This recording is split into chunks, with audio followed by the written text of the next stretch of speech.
durante essa segunda-feira, 19º dia, né, de conflito que tem acontecido lá na Ucrânia. Mas agora, para a gente continuar aqui nessa cobertura especial, eu quero trazer o Guilherme Carter, junto com o Joaquim Rocha Azevedo, que é CEO da Sequoia Properties, junto com também o Fábio Doeta, que é diretor da companhia, diretor de RI também, que eles estão aqui. Vamos trazer um pouco um overview, né, de toda essa guerra, também do real estate e oportunidades que podem surgir no meio disso tudo. Então, muito obrigada, Guilherme e Joaquim, né, por estarem aqui, Fábio, por estarem presentes aqui durante essa nossa programação, principalmente trazendo um pouco desse overview, né, durante esse conflito, porque no final das contas os investidores precisam ter um pouco dessa visão. Obrigada, gente. Boa noite, Débora, boa noite, Joaquim, boa noite, Fábio, muito obrigado aí, primeiramente, por aceitar esse convite, né? E vamos pegar já, né, aproveitando aqui o conflito, né? E queria entender um pouco que vocês dessem um pouco de um overview de como que o mercado real estate ele é resiliente, né? Como que ele se comporta, né? Olhando para trás nesses momentos de estresse, né? Seja, obviamente, já vivemos outras guerras piores, né? Infelizmente estamos vivendo esse momento atualmente, mas eu queria que vocês dessem aí um pouco desse overview, porque pode ser, obviamente, tem os riscos, mas também tem as oportunidades, né? Se diz muito que o mercado imobiliário é um mercado que basicamente é uma proteção contra a inflação. Hoje também a gente ouviu que na China foram algumas empresas, né? E você tem um ambiente ali de lockdown, onde pararam de produção, e você também tem muita gente aí, saiu também em outras emissoras, dizendo que para evitar, né, o presidente do Banco Mundial pediu para as pessoas evitarem estocar alimentos e combustíveis, né, e no mesmo dia você tem essa notícia. Enfim, eu queria que vocês dessem um overview, né, para o nosso ouvinte e para falar um pouco sobre o mercado de real estate. Tá bom, obrigado. Eu começo aqui, o Joaquim complementa. Vai lá. Boa noite a todos, obrigado pelo convite, Guilherme. Bom, de fato, a gente enxerga o mercado imobiliário, ele é um mercado bastante resiliente, né, considerado até um refúgio de investimento em situações de estresse maior, onde existe volatilidade em outros ativos. E lógico que a gente, só antes de começar, tirando um pouco, a gente vai se ater aqui a nossa conversa na questão econômica, né? Porque, lógico que qualquer impacto da guerra, o custo humano é enorme. Mas o Brasil, principalmente aqui a gente fala de fundos imobiliários e do mercado imobiliário como um todo, quer dizer, o Brasil não é um player relevante nesse conflito, né? O Brasil, acho que sequer é um coadjuvante nessa guerra. A gente aqui sofre os efeitos muito mais da reverberação que tudo isso que acontece no mundo causa, porque o mundo é interconectado, não existe uma coisa dessa magnitude acontecer num pedaço do mundo e não causar um efeito aqui. E onde que esse efeito se manifesta numa maior intensidade? Nos custos, né? Custo de commodities, custo de combustível, custo de alumínio, quer dizer, produtos ainda que são interligados, mas naquela região do mundo. E isso causa para algumas empresas até um certo benefício, porque quem tem exposição positiva, né, a esses commodities acaba vendo sua receita aumentar. Mas, para a maioria das pessoas, isso também aumenta a inflação, aumenta os custos, aumenta custo de transporte, custo, etc. Mas, na nossa indústria de fundos imobiliários, né, que é uma indústria essencialmente de imóveis prontos, né, onde a inflação já não é mais um problema, porque a gente não vai mais construir imóveis novos, os fundos são, em geral, protegidos contra essa inflação. Quer dizer, os contratos são todos atrelados à inflação. Até falando especificamente do nosso fundo, onde nós somos gestores, não existe impacto operacional nenhum. E aí, até entrando um pouco nesse quesito que a gente começou a falar da resposta, pelo contrário, né? Então, quando situações de instabilidade mundial, ou mesmo setorial, acontecem com uma magnitude como essa, o imóvel acaba sendo um refúgio importante, porque moedas acabam sofrendo volatilidades muito altas, e o imóvel não, o imóvel está lá, é um ativo físico que acaba sendo um bom refúgio, uma boa reserva de valor para o investidor. E aí, comprar fundo imobiliário, né, essencialmente é comprar um imóvel, é uma forma de comprar um imóvel. Então a gente acha que, sem querer falar que existe um lado positivo, mas o lado positivo investir em imóveis te traz uma proteção que outros ativos talvez não consigam trazer nesse momento. Bacana. Bom, e eu queria também passar um pouco aí a palavra para o Joaquim, para a gente comentar um pouco, né? Eu queria que você desse um overview sobre a casa, sobre a Sequoia, e contar um pouco de história, enfim, e hoje os produtos que vocês têm na casa e se vocês pensam em ofertar outros produtos ao mercado, né? Lembrando que hoje o fundo Sequoia... o Sequoia Renda Imobiliária é um fundo listado na Bolsa, então o investidor que tiver interesse pode ir lá, digitar SEQR11 e também comprar, mas enfim, isso aqui não é uma recomendação de compra ou venda de valores, mas é mais ou menos isso. Então eu queria que você desse assim, um overview um pouco da casa para quem está chegando agora. Legal. A Sequoia é uma empresa que ela está no mercado de capitais com esse fundo, mas ela tem a origem dela no mercado de imóveis mesmo. A gente começou fazendo gestão patrimonial de carteiras de ativos performados. Gradativamente a gente foi evoluindo aí para atuar na área de incorporação, no primeiro momento como investidores, e depois a gente passou a gente verticalizou essa área de incorporação também. Então hoje a gente é uma incorporadora full service, que tem foco em empreendimentos residenciais dentro da cidade de São Paulo, basicamente dentro da cidade de São Paulo. E mais recentemente a gente se aproximou do mercado financeiro porque a gente entendeu que tinha muitos benefícios mútuos assim nessa aproximação entre mercado financeiro e mercado imobiliário. E estreamos aí na Bolsa em 2020 com esse primeiro fundo listado. A gente já tinha outros fundos em outros formatos, FIPs, que a gente investia em incorporação, em outros formatos, mas assim, fundos de investimento imobiliário a gente está inaugurando agora em 2020 com o Sequoia Renda Imobiliária, que é um fundo que ele é bem interessante, né? Ele tem uma estratégia que se aproveita um pouco desse DNA que a gente tem de entender de imóvel, de poder... é um fundo que tem uma base de ativos diversificada, né? Não está focado em um segmento exclusivamente, e permite a gente explorar um pouquinho essa oportunidade, essa capacidade que a gente tem de atuar não só na visão mais macro, assim, mas também de forma granular, assim, nos imóveis e na gestão dos imóveis. Então, legal. E hoje, assim, com esse produto, hoje vocês no mercado se posicionam, né? Qual que é a ideia de vocês se posicionarem? Vocês se comparam a quem, né? Porque eu vi o fundo de vocês tem imóveis, enfim, tem imóveis, tem um mix de estratégias, né? Então são 5 imóveis, né? Acho que vocês pretendem aí fazer em algum momento mais emissões, enfim, mas queria que vocês contassem, né?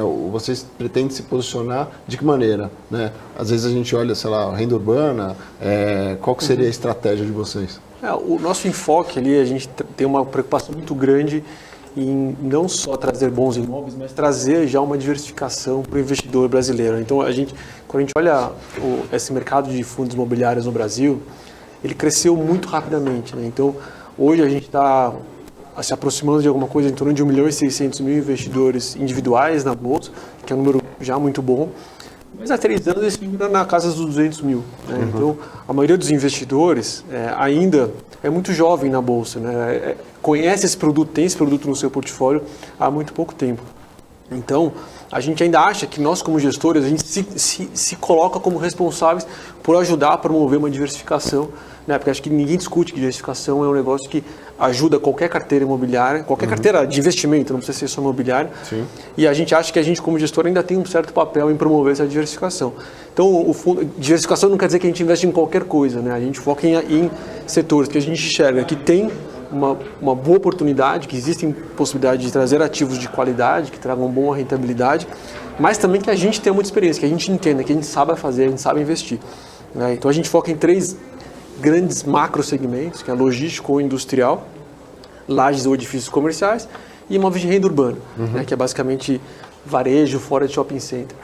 E dentro os nossos 5 ativos se encaixam nesses 3. Sim. E o nosso enfoque é continuar promovendo essa diversificação, quer dizer, essa diversificação que a gente, na nossa visão, ela reduz o risco da nossa renda. Uhum. Então, comparando com um fundo que é monossetorial, talvez ele traga lógico que não existe comparação perfeita, mas o nosso fundo ele traga talvez um risco de no longo prazo essa renda ser o risco menor dessa renda sofrer algum ajuste, por ter uma diversificação já intrínseca, não depender só de um ou outro segmento da economia. E como você falou, a gente quer continuar crescendo, porque a gente já fez uma emissão, a gente fez o IPO, estreou na Bolsa em fevereiro do ano passado, depois a gente fez uma segunda emissão já em julho, e a gente quer continuar trazendo novos imóveis, continuar trazendo, fazendo novas emissões, porque na nossa visão, fundo imobiliário é algo que se beneficia demais de escala.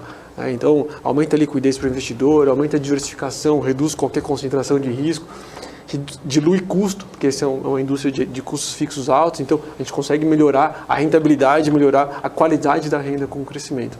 Legal. E até outra coisa que a gente estava conversando aqui há pouco tempo é a questão da dinâmica, né? Porque você, no fundo imobiliário você consegue trazer o mercado imobiliário e o mercado de capitais ao mesmo tempo, né? E acontece algumas, vamos dizer assim, assimetrias, né? Como a gente falou, dificilmente a taxa de juros sobe, e você tem um desconto de 30% para comprar prédios, enfim, apartamentos, ou etc. Então, isso não acontece na vida real com muita frequência, né? A não ser que tenha algum aperto, leilão, alguma coisa, é quase isso, né?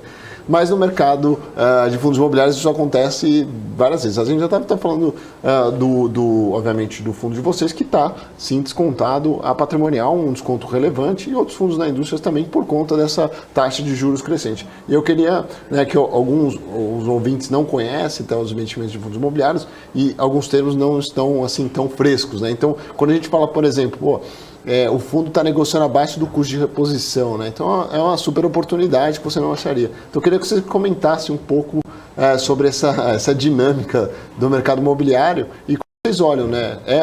Os fundos imobiliários hoje, a gente vai ter guerra, que obviamente deprime, né, principalmente vários mercados. A gente até acha que o Brasil, por enquanto, não tem sofrido tanto, né? Por enquanto, mas que deve trazer um pouco de mau humor. Em termos de câmbio, em termos de inflação, e a taxa de juros aqui, né? Então a gente tem a Selic aí, a curva de juros estressando cada vez mais, né? A gente fechando numa ponta 13, quase 13,5, e isso afeta o índice e afeta os fundos imobiliários. Então eu queria que vocês comentassem em termos de oportunidade para o investidor entender, né? Que é aquela coisa, né? Pegar na realidade dele e falar, pô, é como se você tivesse um prédio aqui que vale, sei lá, 10 milhões de reais e estou vendendo a 5. É isso. Os fundos imobiliários, a gente diz isso muito, né? É uma forma inteligente de você investir em imóvel, né? Você está investindo em imóvel quando você está comprando uma cota de um fundo imobiliário, né? E os imóveis, eles têm essa característica de resiliência que o Fábio estava falando, né? E que elas ficam muito claras em momentos de crise como esse que a gente está atravessando. Então, se você olhar lá no nosso caso ali, o que você tem?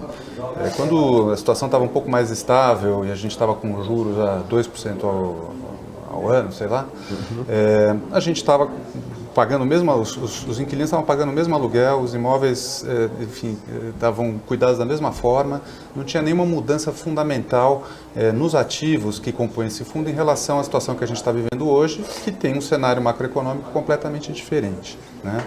Então, é por isso que vem essa resiliência, né? E a gente acha que esse é o sentido, na verdade, de você ter. E o que acontece é o seguinte, você acaba tendo uma oportunidade mesmo para quem já tem uma posição em imóveis performados, imóveis prontos, que é muito interessante em momentos como esse.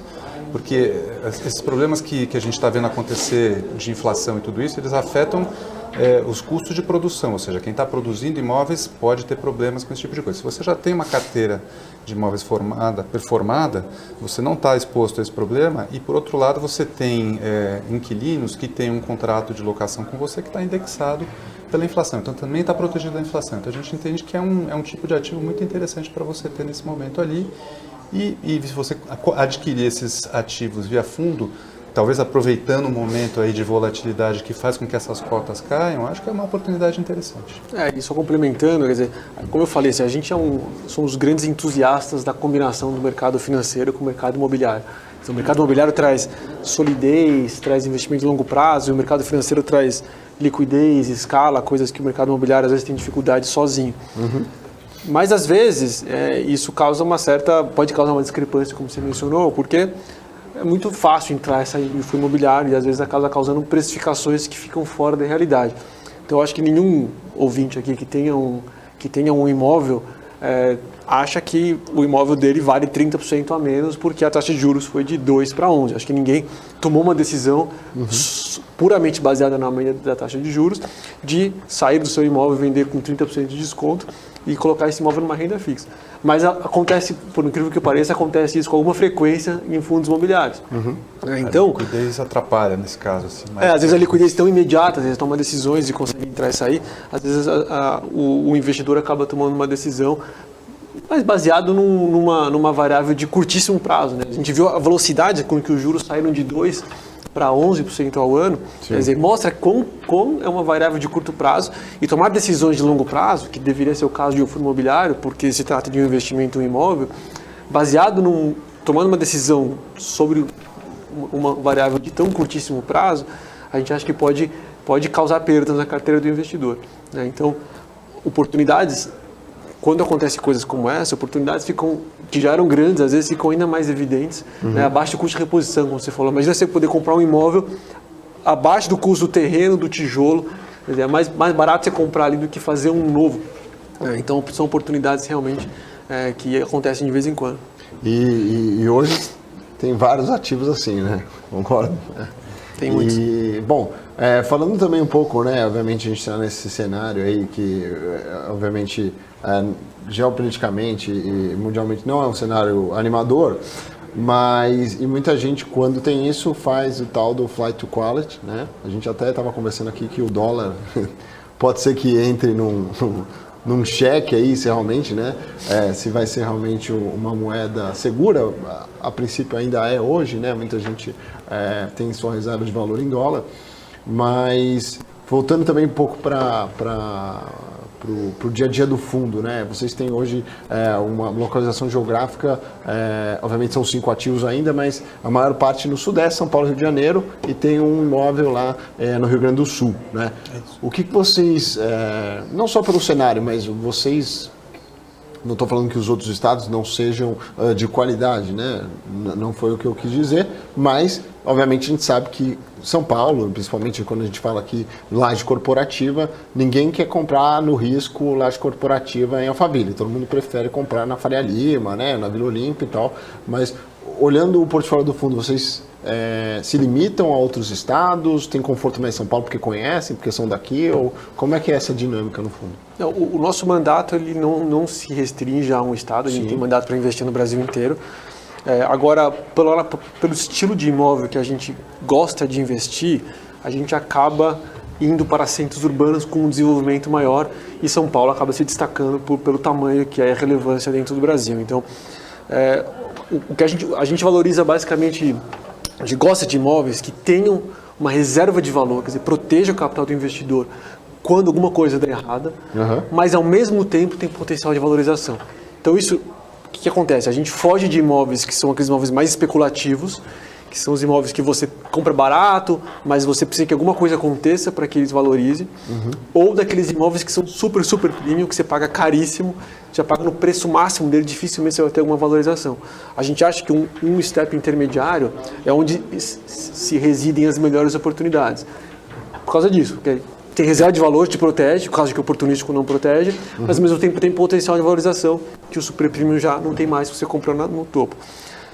E aí, muitas vezes é difícil achar um imóvel como esse em um estado mais longe, com uma densidade menor, com um desenvolvimento urbano talvez menos em um estágio anterior a São Paulo. Então acaba que isso acaba nos levando, essa estratégia acaba nos levando a alguns centros. Então a gente acaba olhando mais imóveis nos estados do Sudeste, do Sul, alguns outros pontualmente imóveis a gente olha nos estados, mas a maior parte dos imóveis que a gente acaba olhando ficam nesses estados.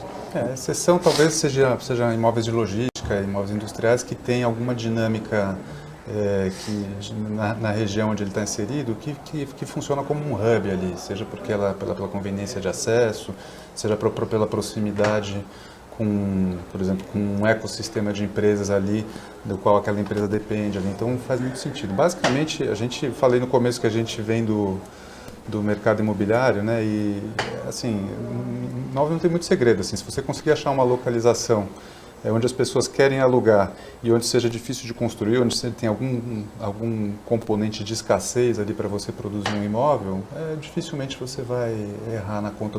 prazo. Exato. E acho que também, assim, o mercado imobiliário em tempos como hoje, né, até com esse questionamento do dólar ou não, tem muita gente até querendo comprar terra, né, porque acha que nessa loucura reserva de imprimir valor. dinheiro, reserva de valor, a melhor coisa é terra, e assim, não tem muita discussão quanto a isso. É uma verdade, ainda mais um país como o nosso. E você consegue acessar aí, obviamente, o mercado imobiliário de maneira inteligente via fundos imobiliários, tá? Bom, eu queria entender aqui da Sequoia, do fundo específico, o que seria, né? Hoje vocês têm mais ou menos ali uns 160 milhões de patrimônio, fizeram um IPO lá fez um ano já, né? Em fevereiro do ano passado. E eu quero assim, porque o que o investidor pode esperar, né? Qual que seria o capacity aí ideal hoje? Vocês têm uma equipe, né? Não dá, obviamente, para multiplicar 10 bi, né? Obviamente, quanto mais melhor, mas o que seria hoje o capacity do fundo? O nosso fundo ele tem mandato, né? Tem por regulamento, ele pode autorização já para ter até 4 bilhões de patrimônio. Legal. O que não quer dizer que a gente vai crescer a 4 bilhões. Sim. A gente não tem um alvo de tamanho. Nossa escala ideal é X milhões. A gente não tem esse alvo.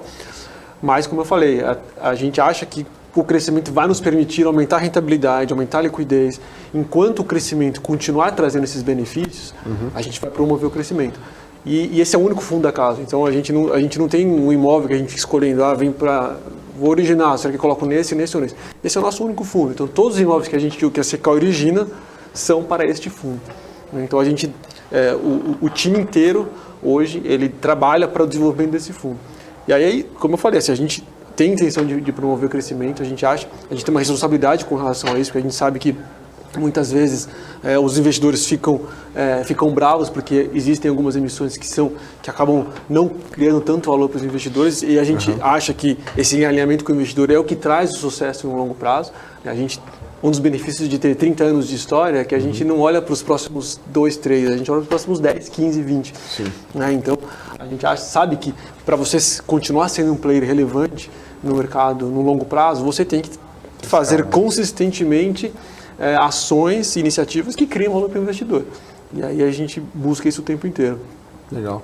E como funciona a dinâmica de originações lá desses imóveis, enfim, ou mesmo também a outra pergunta, se vocês, com a diversificação, também pensam em algum momento, e até nem sei se esse é o caso, mas entrar em desenvolvimento mesmo, comprar para desenvolver, ou até outros setores, não sei se vocês pensam, você falou, não, a gente tem shopping, por exemplo, não sei, ou seria um absurdo falar um negócio desse, mas como que funciona as originações? A gente gosta de, como o Fábio explicou no começo, a gente até pela experiência que a gente tem, pelo próprio DNA da casa, a gente tem muito essa preocupação de investir em imóveis que a gente entende a fundo a operação ali, né? Então, pode ter oportunidades excelentes, sim, sei lá, hospitais, hotéis, shopping centers, mas a gente não entende a fundo, a gente não entende essa operação, então a gente realmente prefere focar em classes de ativos imóveis, na verdade, que a gente entende a fundo como é que funciona a operação, né? E a originação é o dia a dia da gente, a gente faz isso o tempo todo lá dentro, né? A gente tem um time que está constantemente lá procurando ativos, e muitas vezes, como a gente é um player do mercado imobiliário e está atuando não só na gestão de fundos imobiliários, na gestão de ativos performados, mas também na área de incorporação, a gente muitas vezes tem acesso a oportunidades que não estão no mercado, né? Então isso muitas vezes acaba trazendo oportunidades interessantes para o fundo ali.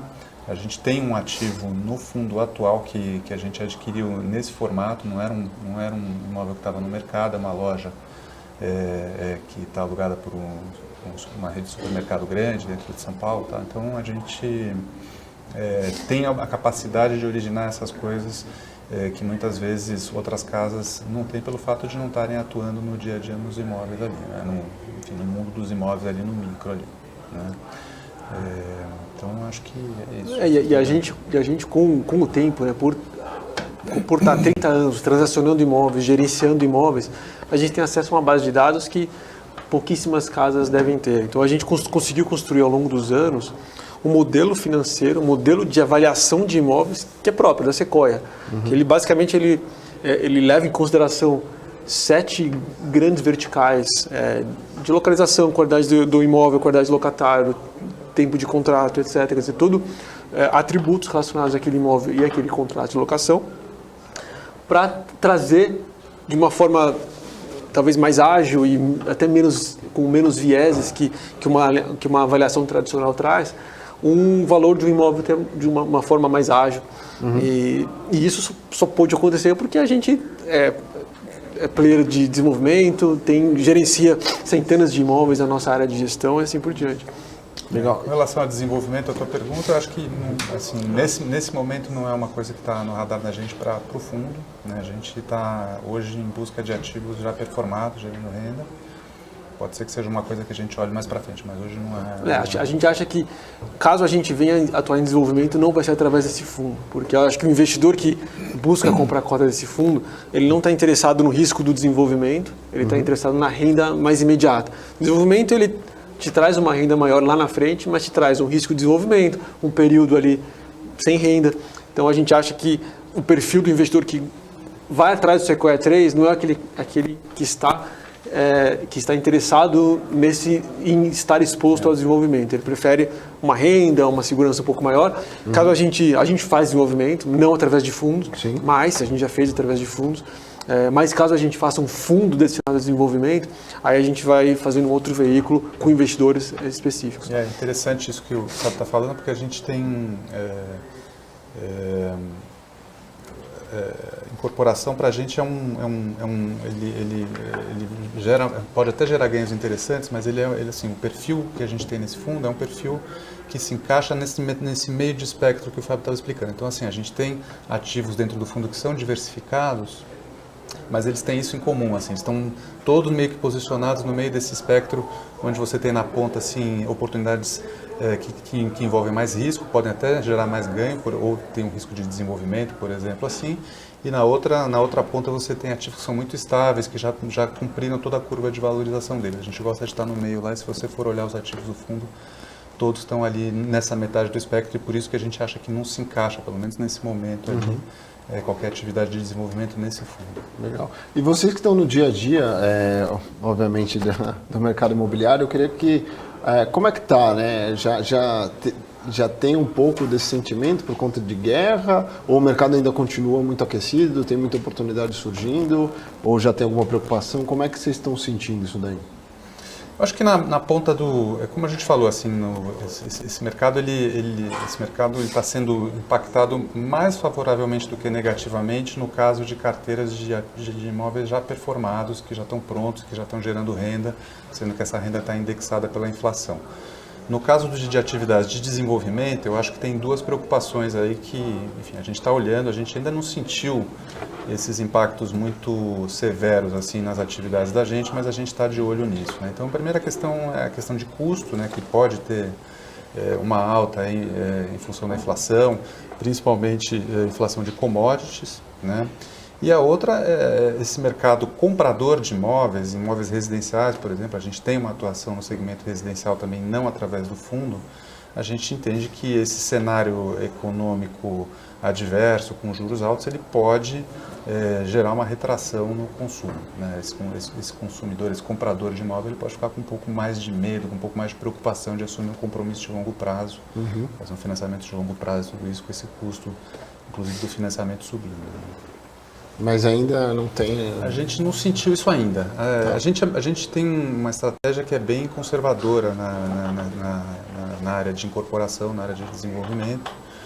E, então, o tipo de imóvel que a gente produz, ele não é um imóvel que ele depende tanto de apetite de investidores, que a gente chama que são eles são imóveis que estão mais voltados para o consumidor final, né?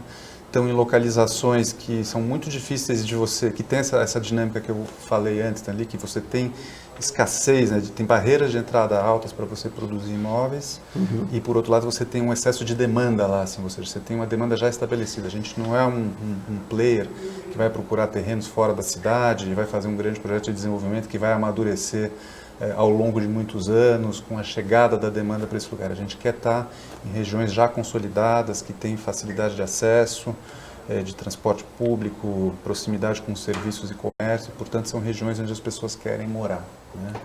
E isso acaba fazendo com que a gente se proteja um pouco desses movimentos mais cíclicos aí, mais circunstanciais que a gente vê em momentos de crise como esse. Legal.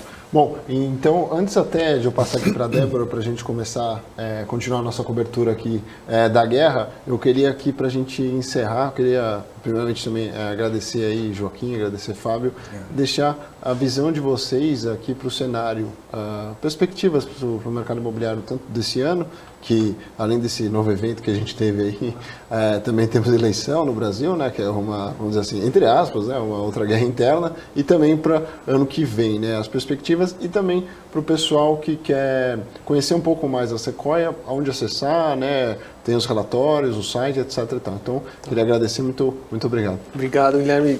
Bom, esse é um ano, de fato, já é um ano um pouquinho mais... o Brasil nunca houve, acho que 2, 3 anos estáveis na história do Brasil, mas esse ano tem particularmente potencial para ser um dos mais turbulentos também, dentre os mais turbulentos. Quer dizer, além de confrontos geopolíticos, inflação, própria situação política do Brasil, eleição, etc. Mas eu acho que o investidor brasileiro está se amadurecendo cada vez mais, se educando cada vez mais em plataformas, até como essa de vocês, e percebendo que imóvel é uma reserva de valor, não importa qual momento. O momento pode ser de juros de 12 ou juros de 2, imóvel é uma reserva de valor que deveria fazer parte do portfólio de qualquer investidor do Brasil e do mundo, né? Seja através de fundos imobiliários, que a gente acha que é o jeito mais eficiente, seja através da compra direta, caso as pessoas prefiram dessa forma. De qualquer forma, a gente acha que esses fatores, eles acabam, quando tudo está indo bem, quando o vento é favorável, quando a taxa de juros está boa, é uma engrenagem que gira mais rápido. Quer dizer, é um combustível que se joga numa engrenagem que gira mais rápido. Quando os fatores externos não são tão favoráveis, a engrenagem só gira mais devagar, ela não para de girar, ela não anda para trás. Então, acho que a gente tem essa visão mais positiva dos fundos imobiliários. Eu acho que o mercado vai continuar crescendo, talvez um pouco mais devagar, um pouco mais esporádico aqui esse ano do ano passado, que foi um ano de um crescimento, principalmente o primeiro semestre, muito acelerado. E a gente, como eu falei, a gente quer participar, a gente quer continuar trazendo imóveis de alta qualidade quando a gente encaixa no nosso portfólio, aumenta muito a qualidade, aumenta a renda e faz um serviço de criação de valor para o nosso investidor. Bacana.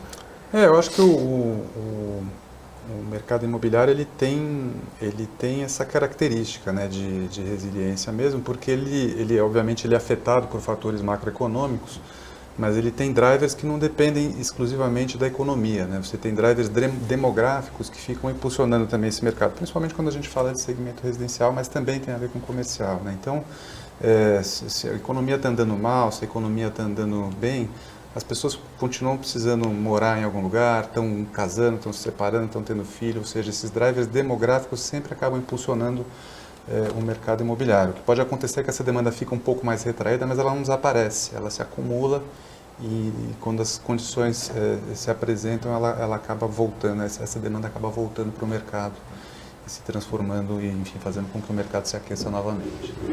Legal. Muito obrigado, Joaquim, muito obrigado, Fábio. Obrigado. Muito obrigado, pessoal. E eu vou ficando por aqui e deixar aí com vocês com a Débora. Então, uma boa noite. Obrigada, então, gente. Obrigada. A gente vai continuando por aqui com essa cobertura especial da BMC News nessa guerra da Ucrânia. Já são 19 dias.